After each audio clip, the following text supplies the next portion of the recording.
When it comes to long-term investing success, one of the most important things that we believe is making sure that you're getting in at a reasonable price. What we've seen this year is that most asset classes have risen, given attractive returns, but are they really pricing in the risk that we see going forward? One of the risks that everyone seems to think is behind us is inflation. We do think inflation has improved substantially, but inflation typically comes and goes in waves. And the Fed is walking a very fine line by cutting aggressively like they did in September and not reigniting the economy as well as inflation. So we still think inflation remains a risk.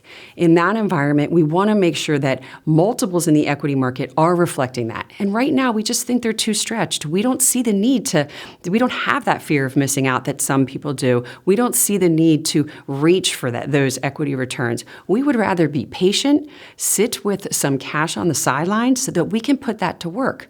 History tells us that you tend to see, volatility pick up in the aftermath of presidential elections as well. So we think there's going to be plenty of opportunities going forward for us to deploy that cash and give investors a good risk-adjusted return for the long run, not only in equities, but having some fixed income in your portfolio. It still is important, but just be defensive. There's no need to reach for yield, not only in corporate credit or from a maturity standpoint. There's just no need at this point.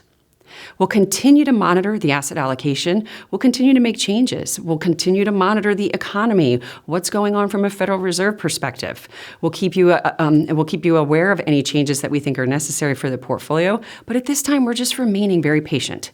We're remaining patient with that dry powder. We think it will present very good opportunities over the next year.